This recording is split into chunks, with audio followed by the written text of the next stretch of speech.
संयोजकों दिल्ली के पूर्व मुख्यमंत्री अरविंद केजरीवाल जंतर मंतर पर आयोजित जनता की अदालत में शामिल हुए। इस दौरान उन्होंने दिल्ली विधानसभा चुनाव की तैयारियों का भी आगाज कर दिया। अरविंद केजरीवाल ने बीजेपी पर बड़ा हमला करते हुए कहा है कि इन नेताओं को यानी उनका तंज बीजेपी पर था। बीजेपी को झूठे मुकदमों का फर्क नहीं पड़ता, इनकी चमड़ी मोटी है। हालांकि मैं ऐसा नहीं हूँ, मेरी चमड़ी मोटी नहीं है। मुझे झूठे केस लगने से फर्क पड़ता है, मुझे चोर और भ्रष्टाचारी कहा जाता है तो भी फर्क पड़ता है। मैं बहुत दुखी हूँ, इसलिए मैंने मुख्यमंत्री पद से इस्तीफा दे दिया है। मैंने अपने जीवन में केवल इज्जत और ईमानदारी कमाई है, मेरी बैंक में कोई पैसा नहीं। अरविंद केजरीवाल ने कहा है, मैंने 10 साल के बाद सीएम के पद से इस्तीफा दे दिया है और मुख्यमंत्री आवास भी छोड़ दूंगा। आज दिल्ली में रहने के लिए मेरे पास घर नहीं। अरविंद केजरीवाल ने कहा है कि अगर मैं बेईमान होता तो दिल्ली को फ्री बिजली कैसे देता। बिजली का बिल फ्री करने के लिए 3000 करोड़ रुपए लगते। जंतर मंतर पे पुराने दिन याद आ गए। मेरे को आज भी याद है, तारीख भी याद है। 4 अप्रैल 2011 का दिन था, जब आजाद भारत का भ्रष्टाचार विरोधी सबसे बड़ा आंदोलन अन्ना आंदोलन यहां जंतर मंतर से शुरू हुआ था। भ्रष्टाचार के खिलाफ आजाद भारत का सबसे बड़ा आंदोलन 4 अप्रैल 2011 को जंतर मंतर से शुरू हुआ था। 1.5-2 साल कभी जंतर मंतर, कभी मुंबई, कभी रामलीला मैदान। लेकिन उस वक्त की सरकार भी बहुत अहंकारी थी, उन्होंने हमारी बात नहीं मानी। चैलेंज करते थे, चुनाव लड़के दिखाओ, जीत के दिखाओ, चुनाव लड़के दिखाओ, जीत के दिखाओ, कहते थे ना।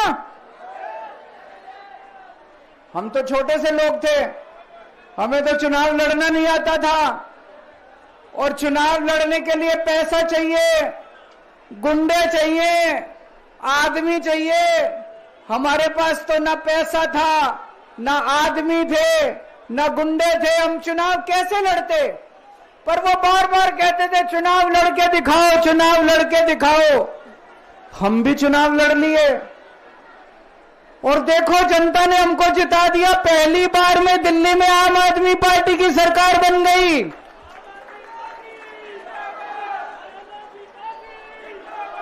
देश के अंदर हमने 2013 में चुनाव हुए थे, देश के अंदर साबित कर दिया ईमानदारी से चुनाव लड़े भी जा सकते हैं और ईमानदारी से चुनाव जीते भी जा सकते हैं। जब हम चुनाव लड़े थे उन दिनों में तो ये कहते थे सारे पार्टी वाले, अरे इनकी तो जमानत जब्त होएगी, केजरीवाल की जमानत बच जाए चाहे। पहली बार में सरकार बन गई थी दिल्ली के अंदर हमारी 49 दिन की सरकार। ईमानदारी से चुनाव लड़े थे हम, हमारे पास कोई पैसा नहीं था, कोई आदमी नहीं था, ईमानदारी से चुनाव लड़े थे। देश में साबित कर दिया कि ईमानदारी से चुनाव लड़े जा सकते हैं। पिछले 10 साल से दिल्ली के अंदर हम लोग सरकार चला रहे थे, ईमानदारी से सरकार चला रहे थे, ईमानदारी से पैसे सरकार के बचा रहे थे और ऐसी ऐसी सुविधाएं दी हमने जनता को जो कोई कल्पना भी नहीं कर सकता। बिजली 24 घंटे कर दी, बिजली फ्री कर दी, बिजली पानी फ्री कर दिया, महिलाओं के लिए बसों का किराया मुफ्त कर दिया, बुजुर्गों के लिए तीर्थ यात्रा कर दी, शानदार अस्पताल मोहल्ला क्लिनिक बना दिए, लोगों का इलाज मुफ्त कर दिया, शानदार स्कूल बना दिए, लोगों की शिक्षा शानदार कर दी, बच्चों को भविष्य दे दिया। 10 साल ईमानदारी से काम किया।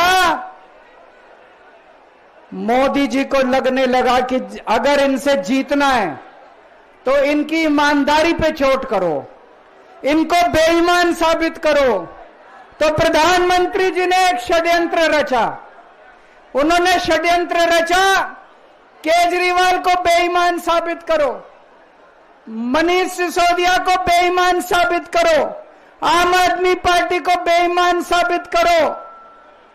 और षड्यंत्र रच के इन्होंने हमारे सारे बड़े बड़े नेताओं को एक एक करके जेल में डाल दिया। दोस्तों, अब हम जेल से बाहर आ गए और जेल से बाहर आने के बाद मैंने इस्तीफा दे दिया।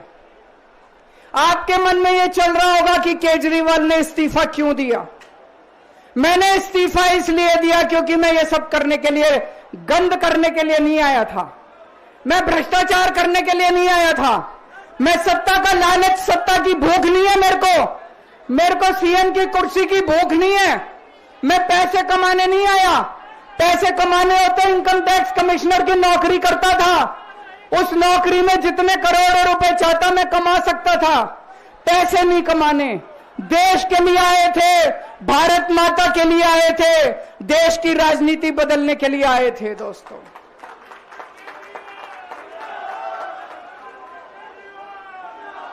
इन नेताओं को फर्क नहीं पड़ता। इन नेताओं की मोटी चमड़ी है। इनके ऊपर जितने मर्जी आरोप लग जाए, इन नेताओं को फर्क नहीं पड़ता। दोस्तों, मैं नेता नहीं हूं, मेरी मोटी चमड़ी नहीं है, मेरे को फर्क पड़ता है। मेरे पे जब ये कीचड़ फेंकते हैं बीजेपी वाले, मेरे को जब ये चोर कहते हैं, मेरे को जब ये भ्रष्टाचारी कहते हैं, मेरे को जब ये गाली देते हैं, मेरे को फर्क पड़ता है। आज मैं बहुत दुखी हूं, आज मेरी आत्मा पीड़ित है, मैं अंदर से बहुत दुखी हूं और इसीलिए मैंने इस्तीफा दिया। मैंने अपनी जिंदगी में केवल इज्जत कमाई है, मैंने अपनी जिंदगी में केवल ईमानदारी कमाई है। मेरे बैंक में कोई पैसा नहीं है, मेरी पार्टी के बैंक में कोई पैसा नहीं है, मैंने केवल इज्जत कमाई है।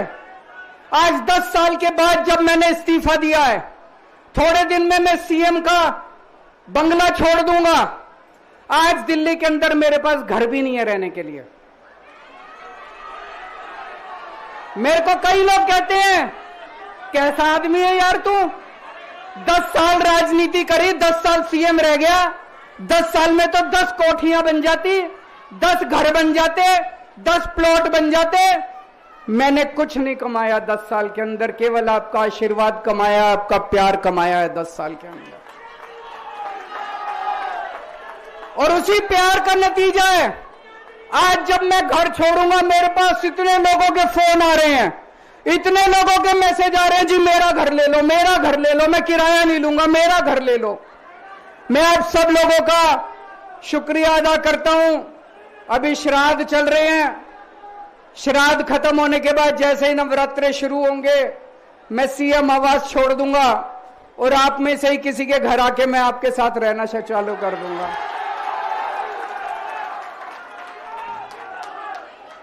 इन्होंने, मोदी जी ने हमारे ऊपर सबसे कठोर कानून लगाया, इस देश का ईडी का कानून, पीएमएलए। उसमें बेल भी नहीं मिलती, उसमें बेल भी नहीं मिलती, लेकिन केस फर्जी था। मैं शुक्रिया अदा करता हूं सुप्रीम कोर्ट का, उन्होंने हम सबको बेल दे दी, क्योंकि उनको भी पता था कि केस खत्म है, केस बेकार है। उन्होंने हम सबको बेल दे दी। लेकिन जैसे मैंने कहा, मैंने केवल ईमान, जब मैं जेल से आया, मैंने मन में सोचा था, जब तक कोर्ट मेरे को बाइज्जत बरी नहीं कर देता, मैं दोबारा कुर्सी पे नहीं बैठूंगा।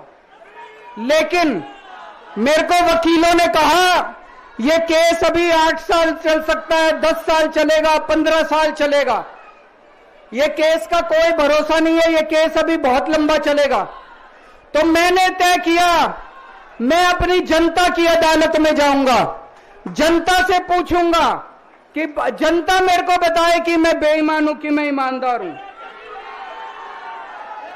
मैं दाग के साथ नहीं जी सकता, दाग के साथ काम करना तो दूर की बात है, मैं इस दाग के साथ में जी भी नहीं सकता, मैं जिंदा भी नहीं रह सकता।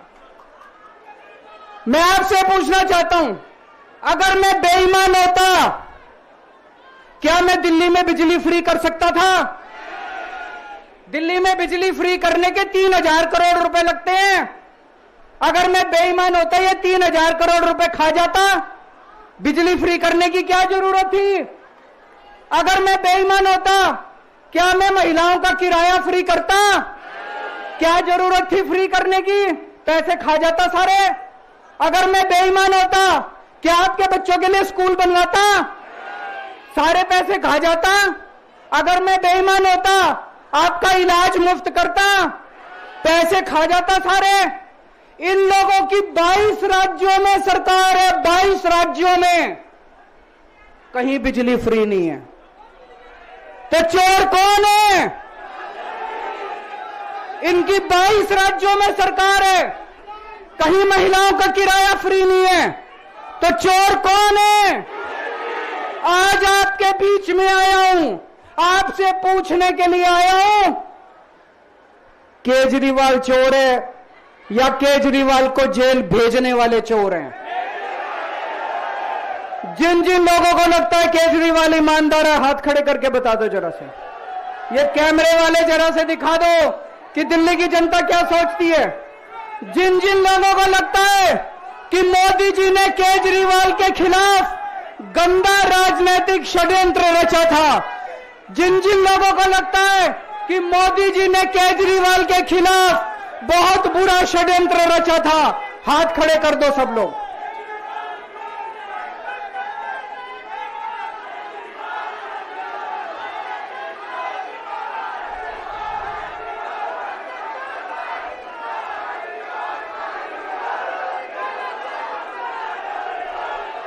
एक बात और करना चाहता हूं आज आपसे। एक बात और करना चाहता हूं, बड़े ध्यान से सुनना। एक बात और बहुत जरूरी बात है, सारे जने बड़े ध्यान से सुनना। ये आरएसएस वाले कहते हैं हम राष्ट्रवादी हैं, आरएसएस वाले कहते हैं हम देशभक्त हैं। आज मैं पूरे सम्मान के साथ, आरएसएस के प्रमुख हैं श्री मोहन भागवत जी, मैं पूरे सम्मान के साथ मोहन भागवत जी से 5 प्रश्न पूछना चाहता हूं और आपका समर्थन चाहता हूं। अगर मैं कोई गलत प्रश्न पूछूं तो बता देना, और सही प्रश्न पूछूं तो मैं आपसे हाथ खड़ा करवा के पूछूंगा। मेरा पहला प्रश्न है मोहन भागवत जी से। जिस तरह मोदी जी देश भर में लालच देके या ईडी और सीबीआई की धमकी देके, डरा के दूसरी पार्टी के नेताओं को तोड़ रहे हैं, पार्टियां तोड़ रहे हैं, सरकारें गिरा रहे हैं, क्या यह देश के लिए सही है? मैं मोहन भागवत जी से पूछना चाहता हूं, क्या आप नहीं मानते कि यह भारतीय जनतंत्र के लिए हानिकारक है? पूछना चाहिए कि नहीं पूछना चाहिए मोहन भागवत जी से? मेरा दूसरा प्रश्न है उनसे, देश भर में सबसे भ्रष्टाचारी नेताओं को मोदी जी ने अपनी पार्टी में शामिल करवा लिया। जिन नेताओं को कुछ दिन पहले मोदी जी ने खुद सबसे भ्रष्टाचारी बोला, जिन नेताओं को अमित शाह जी ने खुद भ्रष्टाचारी बोला, कुछ दिन के बाद उनको बीजेपी में शामिल करा लिया। मैं मोहन भागवत जी से पूछना चाहता हूं, क्या इस प्रकार की राजनीति से आप सहमत हो? क्या आपने कभी ऐसी बीजेपी की कल्पना की थी? पूछना चाहिए कि नहीं पूछना चाहिए मोहन भागवत जी से? मेरा तीसरा प्रश्न है मोहन भागवत जी से, बीजेपी आरएसएस की कोख से पैदा हुई है कि नहीं है? कहा जाता है यह देखना आरएसएस की जिम्मेदारी है कि बीजेपी पथभ्रष्ट ना हो। मैं मोहन भागवत जी से पूछना चाहता हूं, क्या आप आज की बीजेपी के इन कदमों से सहमत हैं? क्या आपने कभी मोदी जी से यह सब ना करने के लिए बोला? मोहन भागवत जी बताएं कि क्या आपने मोदी जी को यह सब गलत हरकतें करने से रोका कभी? पूछना चाहिए नहीं पूछना चाहिए? मेरा चौथा प्रश्न है मोहन भागवत जी से, जेपी नड्डा जी ने लोकसभा चुनाव के दौरान उन्होंने कहा कि बीजेपी को अब आरएसएस की जरूरत नहीं है। आरएसएस बीजेपी की मां समान है कि नहीं है? क्या बेटा इतना बड़ा हो गया कि मां को आंखें दिखाने लग गया? क्या बेटा इतना बड़ा हो गया कि आज मां को आंखें दिखाने लग गया?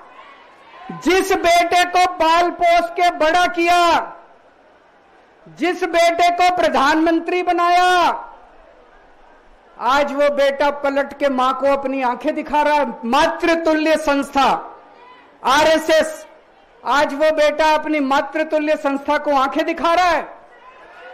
मैं मोहन भागवत जी से पूछना चाहता हूं, जब नड्डा जी ने ये कहा तो आपके दिल पे क्या गुजरी, आप जरा बताइए इस देश को। क्या आपको दुख नहीं हुआ? मैं आरएसएस के हर कार्यकर्ता से पूछना चाहता हूं, जब नड्डा जी ने कहा कि हमें आरएसएस की जरूरत नहीं है, क्या आरएसएस के हर कार्यकर्ता को दुख नहीं हुआ? मेरा पांचवां प्रश्न मोहन भागवत जी से मैं कहना चाहता हूं, आप ही लोगों ने मिलकर कानून बनाया था कि 75 साल के होने पे कोई भी व्यक्ति रिटायर होगा। इस कानून के तहत आडवाणी जी को रिटायर कर दिया, मुरली मनोहर जी जैसे बड़े बड़े नेताओं को रिटायर कर दिया, बीसी खंडूरी जी को रिटायर कर दिया, कलराज मिश्र को रिटायर कर दिया, शांता कुमार को और पता नहीं कितने लोगों को रिटायर कर दिया। अब अमित शाह जी कह रहे हैं कि यह नियम मोदी जी पे लागू नहीं होगा। तो मैं मोहन भागवत जी से पूछना चाहता हूं, क्या आप इससे सहमत हो कि जो नियम आडवाणी जी पे लागू हुआ वो मोदी जी पे लागू नहीं होना चाहिए? आप ये पूछना चाहते हैं कि नहीं पूछना चाहते? पूरा देश आज मोहन भागवत जी से ये प्रश्न पूछना चाहता है। एक और बात रखना चाहता हूं मैं, प्रश्न के रूप में नहीं है। आज हमारे देश के अंदर शिक्षा व्यवस्था का बहुत बुरा हाल है। जिनके पास पैसा है वो अपने बच्चों को प्राइवेट स्कूलों में भेज देते हैं, जिनके पास पैसा नहीं है वो मजबूरी में सरकारी स्कूलों में भेजते हैं। 75 साल के अंदर सरकारी स्कूलों का बेड़ा गर्क कर दिया हर सरकार ने इस देश के अंदर। लेकिन ऊपर वाले की कृपा है कि ऊपर वाले ने इस देश को एक मनीष सिसोदिया दे दिया। 75 साल के बाद इस देश में एक ऐसा शख्स आया जिसने गरीबों के बच्चों को भविष्य की एक उम्मीद दी। एक रिक्शे वाले का बेटा, मजदूर का बेटा, किसान का बेटा, जिसे कोई उम्मीद ही नहीं बची थी कि मेरे बच्चे बड़े होकर कुछ बन सकते हैं, आज उनके बच्चों को अच्छी शिक्षा देकर मनीष सिसोदिया ने उनको उम्मीद दी है। ऐसे मनीष सिसोदिया को प्रधानमंत्री मोदी जी ने 2 साल जेल में रखा। मनीष सिसोदिया की जिंदगी उसकी अपनी जिंदगी नहीं है। मनीष सिसोदिया की जिंदगी देश की जिंदगी है। मनीष सिसोदिया का एक एक जिंदगी का पल इस देश का पल है। ये 2 साल मनीष सिसोदिया के खराब नहीं हुए, ये 2 साल इस देश के खराब हुए हैं। अगर आज मनीष सिसोदिया जेल के बाहर होता, न जाने कितने और नए स्कूल बनते, न जाने कितने बच्चों को शिक्षा मिलती। तो मैं मोहन भागवत जी से भी पूछना चाहता हूं कि क्या आरएसएस इस किस्म की हरकतों से सहमत है? ये सारे प्रश्न आज मैंने मोहन भागवत जी के सामने रखे हैं। मैं उम्मीद करता हूं कि वो इन प्रश्नों के जवाब देंगे। और ये प्रश्न केवल मोहन भागवत जी के लिए नहीं है। इस देश से प्यार करने वाले हर शख्स, इस देश के हर देशभक्त को, भारत माता की पूजा करने वाले भारत माता के हर सपूत को मैं ये प्रश्न पूछना चाहता हूं, इस पे चिंतन जरूर करना। आरएसएस के हर व्यक्ति से मैं कहना चाहता हूं, आपको हो सकता है केजरीवाल पसंद ना हो, आपको हो सकता है आम आदमी पार्टी पसंद ना हो, लेकिन देश की खातिर इन मेरे उठाए गए मुद्दों पे चिंतन जरूर करना दोस्तों। ये आने वाला चुनाव मामूली चुनाव नहीं है। यह दिल्ली का आने वाला चुनाव केजरीवाल की अग्नि परीक्षा है। अगर आपको लगता है केजरीवाल ईमानदार है तो केजरीवाल को वोट देना। अगर आपको लगता है केजरीवाल बेईमान है, मुझे कतई वोट मत देना। ये जो झाड़ू है ना, ये जो झाड़ू है, ये झाड़ू अब चुनाव चिन्ह नहीं है। ये झाड़ू चुनाव चिन्ह नहीं है आम आदमी पार्टी का। ये झाड़ू आस्था का प्रतीक है। जब एक आदमी वोट डालने जाता है और झाड़ू का बटन दबाता है तो अपनी आंख बंद करके पहले भगवान का नाम लेता है। झाड़ू का बटन दबाता है तो वो मन में सोचता है कि मैं ईमानदारी का बटन दबा रहा हूं। झाड़ू का बटन दबाता है तो वो ये सोचता है कि मैं एक ईमानदार सरकार बनाने का बटन दबा रहा हूं। इस झाड़ू का बटन तभी दबाना अगर आपको लगे केजरीवाल ईमानदार है, नहीं तो इस झाड़ू का बटन मत दबाना दोस्तों।